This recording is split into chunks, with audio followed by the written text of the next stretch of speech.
All right. Hello, everyone. We're going to let people join in here as we go along. But yeah, welcome. This is, I think, part four now officially in our Wherobots kind of, 1.0 series, kind of learning how to use Wherobots Apache Sedona and get started on our platform. So this is number four out of the first ones. You can actually go back and watch any of the other ones if you want. Those are all available on our YouTube, so you can check those out, as well as the resources and notebooks that go along with that. So we've covered a lot so far, kind of getting started, loading some basic data into the platform, creating data frames using a lot of different tools and features. And today, that brings us to our first big step into working with raster data and raster data processing, particularly looking at zonal statistics. So that's what we're going to be covering today. Um, if you've worked with, raster data before, you're probably familiar with this. If you are purely from the vector data world, this might be a little new. So zonal stats is basically a spatial join between raster and vector data in the simplest way that I know how. In a common GIS setting, it's taking an area and with a raster data set underneath it, trying to understand different attributes like the mean of all the values in a specific band, maybe the max, min, and then you can get into like standard deviations and stuff like that. So that's what we're doing today, and we're actually going to look at how to do that at scale, and more importantly, how to do that without moving any data around. And that's going to be kind of the cool part about this, is showing how fast you can scale that with minimal data movement, and keeping data in place, which is key for these types of operations. So that's what we're doing here. I started a little early, I think, so I think some people are still joining in. But as always, if you want to let me know where you're joining in from, and just kind of the other different aspects in housekeeping, there is a chat box at the bottom if you want to go ahead and use that to kind of talk and ask any questions. But I always like to know where people are joining in from, so if you want to drop your city and what you're working on, that'd be great. And hey, from Washington DC, Tucson, Arizona, awesome. um, And then if you have questions as we go through the webinar, just make sure to ask those. I will keep an eye on them. I may bring them up during the course of the conversation, or I may just address them all at the end, depending on if they fit into what we're talking about. So that's what we'll go through from there. The other logistics that are, so the notebook I can share as well. If you want to give that a shot, I can see if I can drop that link in here. And if you want to just load that into Wherobots, you will need to do this one. You will need one of our pro accounts. So you can sign up for that using the AWS Marketplace. The primary reason is that it uses a larger amount of data to scale. So if you want to sign up through the AWS Marketplace, you can go ahead and run that example here. And then I can send the notebook over so you can load that in as well.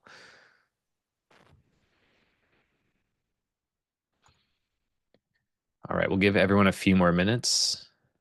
All right, Kenya, joining us. I'm sure it's a little bit later on your end there, so thanks for taking the time.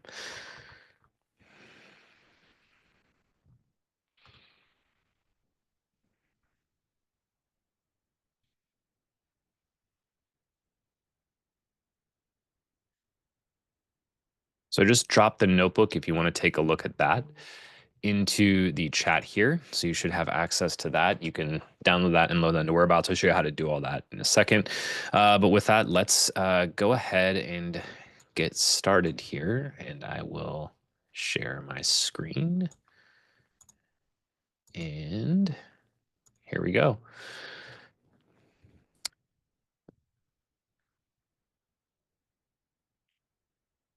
Okay, so just to get started, what we're going to do is basically do this raster vector join here. Now, the function that we'll be using, there's actually two functions in Sedona that can accomplish this.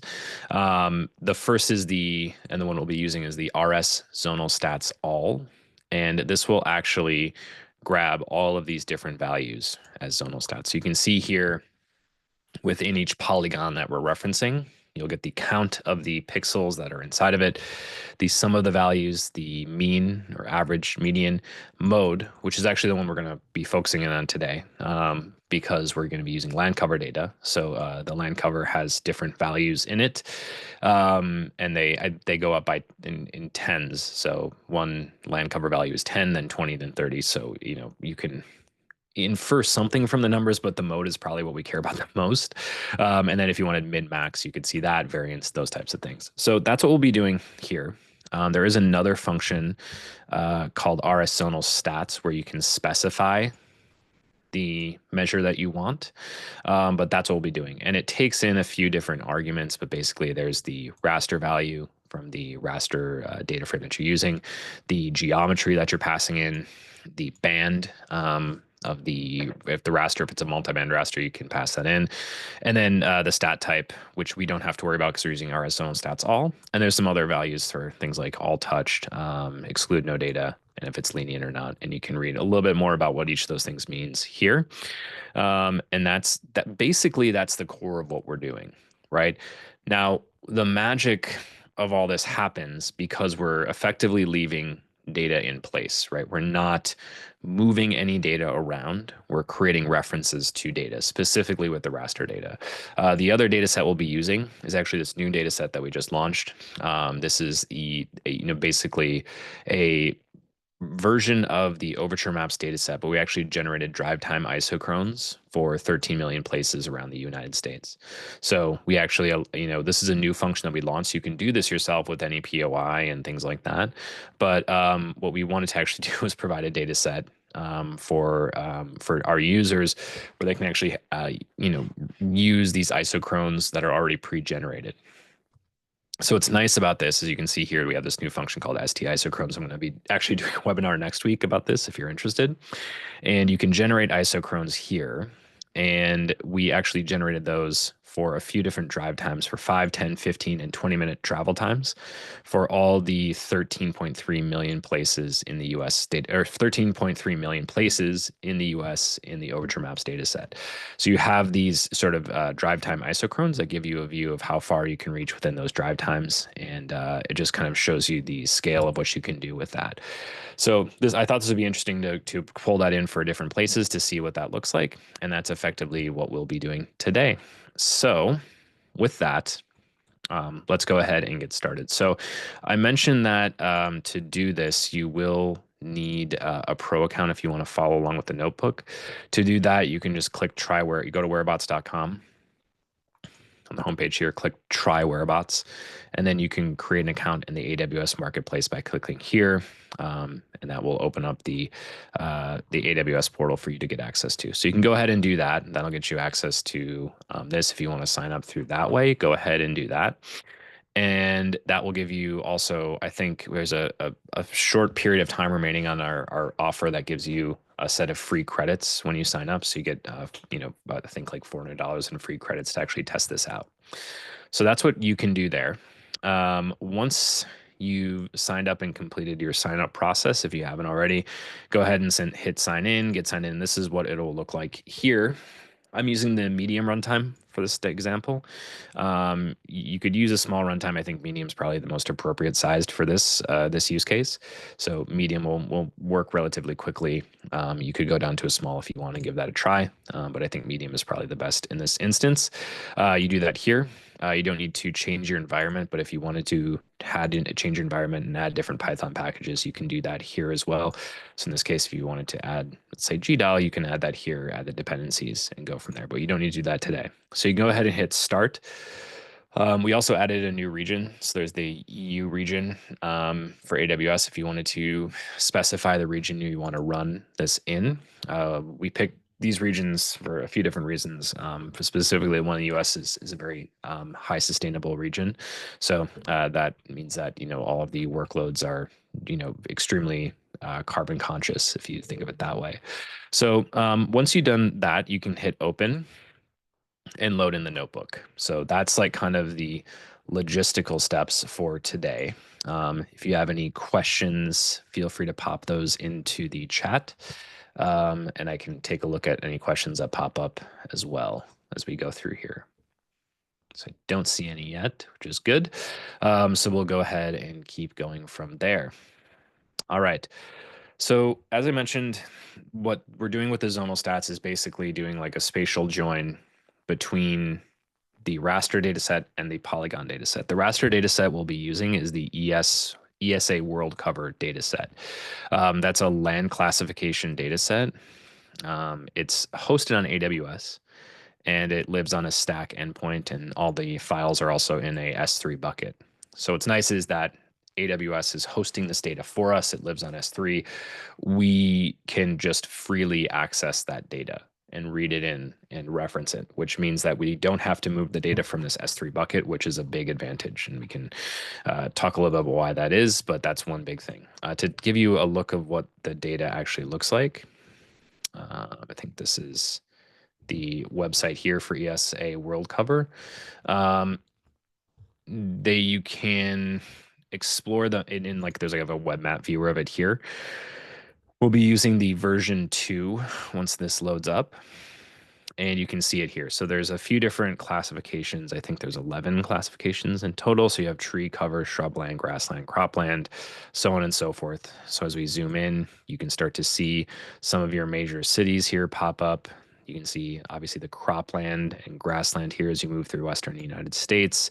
If you wanted to move to Southern Florida, you can see obviously this is Miami. You have your herbaceous wetland and mangroves down here, down in the Everglades region, and then some varied cropland, grassland, things like that. So I always think Southern Florida has an interesting set of land cover once you start to look at it here, just at the varied land covers that cover the state. So that's the data set as it exists, and that's what we'll be actually working off of. I believe it is a 10-meter classification. So if we start to really zoom in here, you can start to see the granularity with that data. So it's quite granular, and there's a lot you can do with that. So this is the data set we'll be working off of. Now, as I mentioned, it's stored in S3. You can explore that with the spatiotemporal asset catalog endpoint. There's a bunch of other data in this stack catalog. So the specific one we're worried about here is world cover. And if you'll see here, it's the 2021 products 10-meter cog format on AWS, which is this catalog here. And if I go back to Wherobots, something that we recently added, if you want to, you can go ahead and get your Sedona context set up. So mine's already up and running, but you can run that cell. I think someone just asked for the notebook again. So let me just resend that as well. Oops, try that again. Okay. So what you can do is basically this just sets up your Sedona context. This is code that is in pretty much everything that we're running. This establishes the connection between the notebook and the Wherobots runtime here. So once that's done, you'll actually be able to start running things against that. But what's a newish feature that we add is as a stack reader. Which is really great. So if you see here, to read in a format where you can read in GeoParquet files, shape files, all kinds of different types, raster and vector data sets, we added one for stack. So I'm basically taking that endpoint from here that I added and passing it in as an ability to read that just as a file. So if I go ahead and run that, you'll see here that it reads that entire description. So if I copy this over and we paste this in here, you can see it's reading everything from here. So where it has ID, title, description, license, extent, links, all of that stuff that we care about, it's reading that in directly as a data frame. So I have all this stuff, and then I get a bunch of other things too. Like I have my cloud cover or snow cover, if that data was applicable specifically for satellite data. It's not in this case because it's process data. And then you have your assets here, which is basically where the data is stored. You get a link to the data, and then if it does process it, it will pass in the raster column, which is ready to go. You can actually just read that as a raster column itself. In this case, this is what that data looks like. So I have to, since it's stored in a structure format, as you can see here. I have to explode that to get the actual reference of the individual files. So you can see here, I can read those files in. For some reason, this stack catalog, I think it's because there is both there's two different rasters in the stack endpoint. It gets confused which one it needs to read for whatever reason. So if you actually go in there and look, it has a there's some modeling layer. There's a TIFF for a modeling layer and the actual map, which is what we care about here.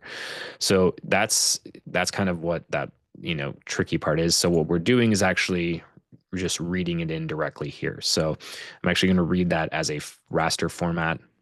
You can pass this option to retile it.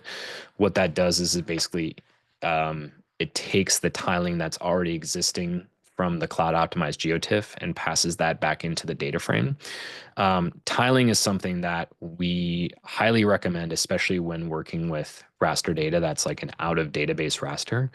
If you go to our documentation and check out data processing and analytics up here, and then loading data from external storage, what you'll see what we're doing is we're basically the outdb raster creates a reference to each of the files on cloud storage.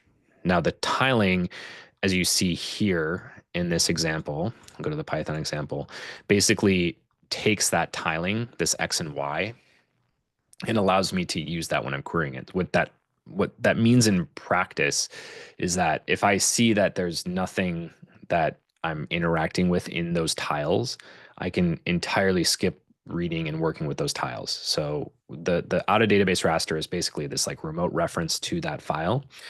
Now, if I know that there's nothing on that tile I need, we can effectively just skip over it and move to the next one, which allows me to skip massive amounts of data potentially as I'm reading through these operations. So that's a huge advantage. And what's nice is if you use this format, it just reads that in and automatically inherits that. So instead of using the tiles that were given from the stack endpoint, I can see here the S3 path. And basically I can pass that in and say, I just need every single TIFF from here, and then just use that as a wildcard statement at the bottom here to load all those different tiles. So go ahead and load those in, and that's pretty fast overall to create that data frame. And then what I'm going to do is I'm going to pass that out of database raster reference, and just to show you what that looks like, you can see that it follows that same structure that's listed in the documentation. Let me just get rid of these two tabs since I have too many open. This XY rast format, you can see here once that shows that file, shows that data frame, it'll actually pass that in, and we can see it inherited those tile structures that were already built into the cloud optimized geotiff. So I have my outDB coverage, the X and Y value based off of that. So everything is already optimized, and Sedona just knows how to read that in. So the best part about this is that I didn't ingest any data. This is the whole data size of the data structure. It's very small. It just creates a reference to that file that lives somewhere else, which is really, really important. So what I can do now is I'm just going to, now that I have that data frame, it's only living in the context of this notebook, I'm going to save that to Apache Iceberg. So it's going to save that out of database raster reference as a table into Apache Iceberg.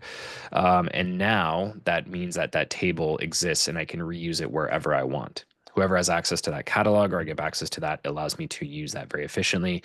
And if there are partitions within that I need, Iceberg already builds those in. For this case, it's really probably not too necessary because it's only just a tile reference. So that's makes that a little bit easier. So that's the nice part there.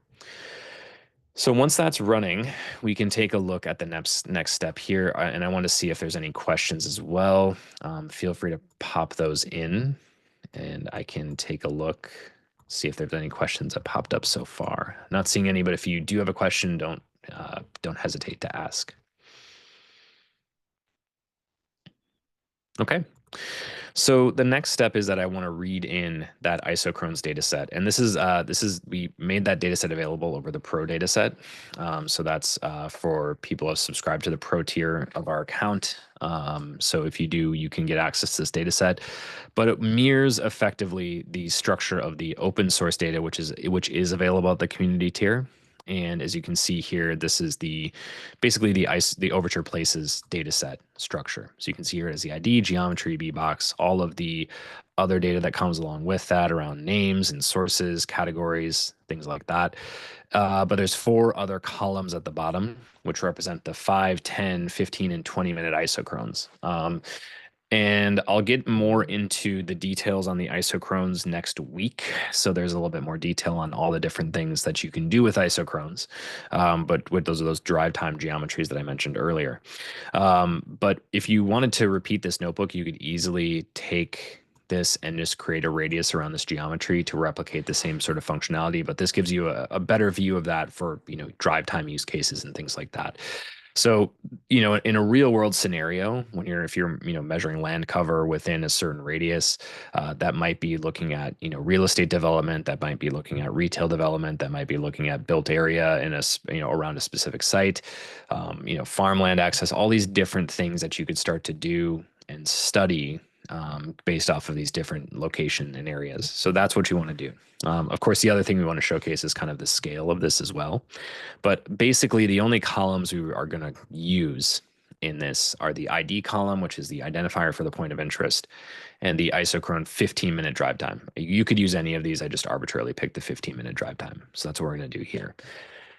Now, what we want to do is then now compute the zonal stats for each of these. So you can see here I have the 10, these are the different values for those ESA values. So for tree cover, it's represented by the number 10, shrubland 20, grassland 30, cropland 40, so on and so forth. So you can see all of these different measurements here, and then we'll actually get a measure of that. And then finally comes the function to actually run all of this, which is what's so nice about this is that I can run this in one single statement.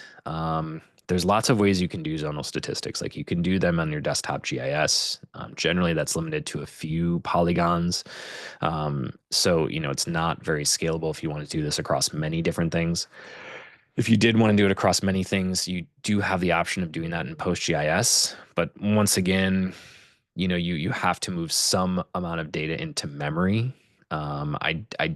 I know that you can create raster tables in PostGIS. I don't know if you can leave them as remote references and you can read those over the cloud. I've seen it done where you can pull in data from remote cloud sources, but generally with PostGIS, that data needs to live in memory. And for this, we're talking about a global raster data set at 10-meter resolution. That's quite a lot of data. So you generally don't want to move that into memory. Once again, I'm not moving any data here. All this data lives in the places that it's already in.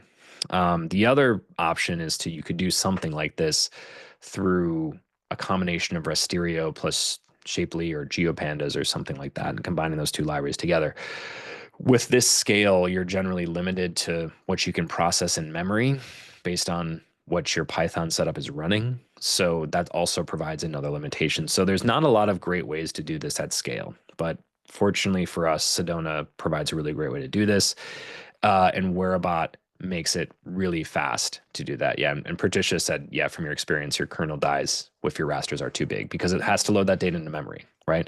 The unique thing about the combination of cloud native geospatial file types plus cloud storage, plus, compute that we bring to the storage, and it's separate. The compute processing power plus the storage is separate, plus Sedona, which makes it incredibly easy to write these statements and structures, makes all these nice things happen do it really efficiently.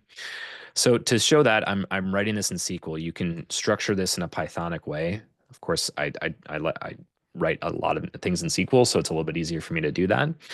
So what I'm doing here, and I'll just walk through each line, is basically I'm writing my select. So I'm going to get the ID of the point of interest from the Overture Maps dataset, and then I'm running my function rs zonal stats all. So I'm providing my raster from my raster data frame, which is stored on this table now, which is the Wherobots catalog name ESA world cover here. And then my polygon, which is pulling from the Wherobots Pro Overture Maps isochrones dataset here. And I'm going to read that on band 1. There's a bunch of other optional arguments you can add in to ignore no data values and things like that. So if you wanted to do that, you could do that too. And then I'll be saving that as stats, right? Now this line here from, I'm going to do it from the, because since I'm doing it on the geometries in the isochrones data set, that's where my from table will be. I'll be doing a left join to my raster data set here. And then this is the important part that provides the spatial predicate down to the compute layer. So what makes Wherobots different from a generic Spark setup or a Databricks or even other kind of data processing systems is that the compute layer, the processing layer, is spatially optimized. So it looks for these things like a spatial predicate, so an intersection or a spatial relationship that pass to it. So I implicitly want to tell it to do that. So join it on where RS intersects these two different things. Now, of course, the zonal stats will read where those things overlap. But what this helps it do is basically do that file elimination that I talked about. If it doesn't need a file, it can get rid of it for us. So that's what it will do. So then that's going to run that query, and then I'm going to show those first 5 rows of that query here. So that's what it'll do. It's going to go ahead and run that here. It's highly efficient, spreading across multiple workers, doing this very quickly. So for those first 5 rows, that's what we'll process here, and then we'll see the results of that. And I think all of them had, so if I look here, so that's the first 5 rows that we get back. And it's doing more of the processing. It's just showing me the 5 rows. So there's actually a lot more processing taking place as we're going through here. But if we remember from our function signature, zonal stats all, that it provides it in this error. So we have count, sum, mean, median, and mode. So I think the 5th number is the one that we care about.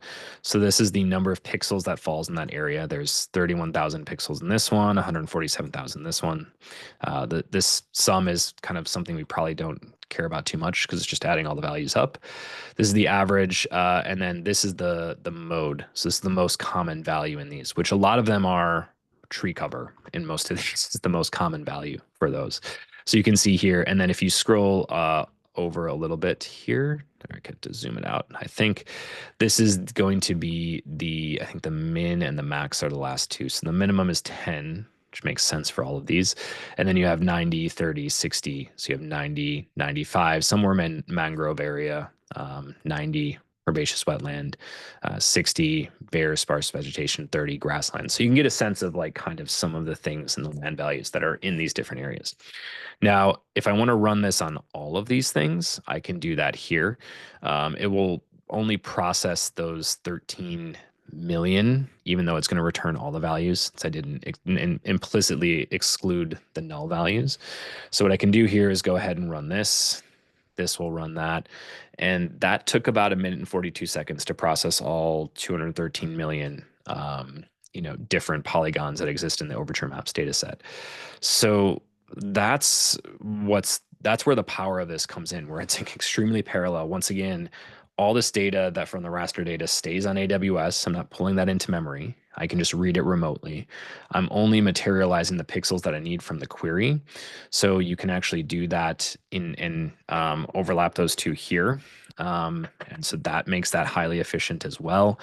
And then the last bit is that I already have that data set existing in my Wherobots DB or Apache Iceberg. So those tables are basically just blank references that I have, and I can run that and update that as many times as I want. So, and the other thing is that if that raster data set does update, that makes it really efficient to, be able to, change or update that, or if that changes at any time, I can certainly do that very efficiently. So that's another key process that happens here. So this will run the first time around. It took like 1 minute 42, should be about the same this time around to process all that data. We'll wait around and see.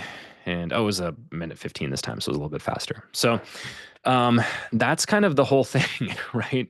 It's nothing too crazy or groundbreaking in terms of like what we're doing. It's it's a few lines of code here. And what's nice is like this Sedona plus Wherobots makes it so simple to just go out and do these things. Like I don't have to loop over a stack catalog JSON endpoint. I can just see where the files are and then immediately turn all of those files into a single data frame. which is highly efficient. I can also turn that and save that round into a table on Apache Iceberg, which is, just cloud storage at the end of the day. So it's highly efficient to do that as well. I have, my isochrones data here, which is already set up, or if I wanted to do, a pure radius or anything like that, I can do that as well. But that's all set up and going from there. So, and then finally, it's just fast at the end of the day. It just works very quickly. I can run this. Once it's done, it's done. I can shut down my runtime and it's easy to go from there. So it's just all these little efficiencies that make it really nice. Plus, this is all, open code, right? You could take this exact code structure with Sedona. If you wanted to move it into a different platform, you can certainly do that. But, Wherobots, the nice thing about it is it creates the, very scalable runtime to run these very highly difficult spatial operations on, and does it with the open table formats and all these different things. So this was probably the fastest one we've done. But, it takes this highly complex process, highly compute dependent process, and makes it really, really efficient. So that's kind of what we wanted to show you today, is how to do that with very high efficiency. You can take this notebook and modify it out. So any stack catalog that you find, I would recommend checking out AWS Earth. It's like where they store a lot of their Earth observation data. So you can see here, they can go to geospatial data sets. So you could do something like this with Landsat data if you wanted to. Anything that has like a stack catalog endpoint, and a lot of them do. If you go here, you can see that they have a stack endpoint here. This one's in XML, so that makes it a little bit tricky. Let's go back here. But you could do the same thing with like Landsat. They have a stack catalog. You could pull that data in. You can pass those in, and you could pass in any geometry file that you want, and you could just simply turn that geometry file and run the same code and structure, and you'd be doing the exact same thing, which is really, really nice. So I saw there's one question here. So I might have missed it, but when you overlap a vector and raster here with the zonal stats, does it make sure the projections match? It will error out if the projections don't match. These are both in 4326, so that made life a little bit easier. But there are functions to reproject. Specifically the vector data set, you can just do st transform. Oop. And if I do need to transform that into a target CRS, you can do that. And then rs metadata is a function that you can get to read all these different attributes about each of the individual rasters as well. So you can see here it has the SRID of the raster. It's generally faster to move the vector data projection over to match what it is in the raster. So you can do that, and that will make life a little bit easier there too. So, but yes, you do need to make sure that the projections match. But that was kind of the demo for today. We will add this demo into the examples. So if you at any time want to try out the other examples, when you start any Wherobots runtime pro or community, you can see the examples here. And then if you go to this getting started folder, all of the different tutorials that we've done so far live here. You can start using those and go from there. This one, you can pull that in, you can modify it to use different data if you wanted to as well. But yeah, I just wanted to give one more chance for questions to see if there were any other questions that popped up today.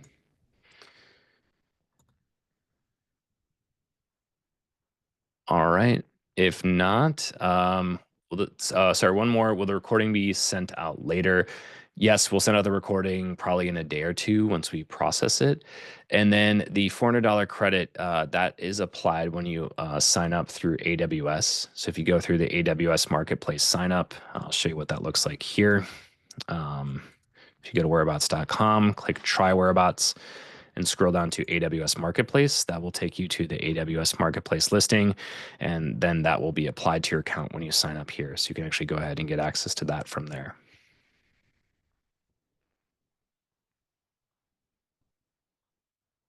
And that is expiring soon, but you should be able to get access to that. Another one, are there guides on extending an existing PostGIS single DB schema to work with Wherobots and referencing raster in DB versus on blob storage? Yes. So if you go to our documentation, you can see here that there's a few different ways to like load data in. So you can save data to PostGIS. You can load data from PostGIS as well. So this is an example from an AWS RDS PostGIS instance, but there are different ways to make it work with PostGIS from different installations and things like that. So you can kind of move data from PostGIS into Sedona data frames if you want to do it that way. And then if you wanted to reference raster data that's in database versus on blob storage, you can go here to working with raster data. And then you can you can go to reference, and then under the raster data section, raster loaders, there's all these different formats to load in raster data from GeoTIFF, from as you can specify it as an NDB database. You can load in NetCDF as well, or there's like the ArcInfo grid format, and then a few others here that you can load in. So there's all these different options. So you can use all of those, specify them as in database. The out of database ones have a little bit more of a performance boost just because of those things that I mentioned. So if you do want to do that, Wherobots, all the Wherobots accounts come with a storage bucket here. So if you don't have your own blob storage, you can use this, and you can upload data here and then load your rasters from there if you wanted to do it that way as well. So there's another option to load that in directly into blob storage. Great. Any other questions? Good. All right. Thanks, Phil. I'm glad it was clear. And yeah, it was a very simple one today, but I think hopefully interesting and powerful as well. So thank you everybody for taking some time out of your day to hang out, learn a little bit more about raster stats, or sorry, zonal stats. And yeah, we'll be back next week talking and doing a deeper dive into the isochrones data set. And then after that, we'll be doing our next series in the onboarding, which I think is on our AI features. So if you wanted to do things like object detection, stuff like that, that will be the next one around. So with that, thank you, everyone. Take care. Enjoy the rest of your day, and we'll talk to you soon.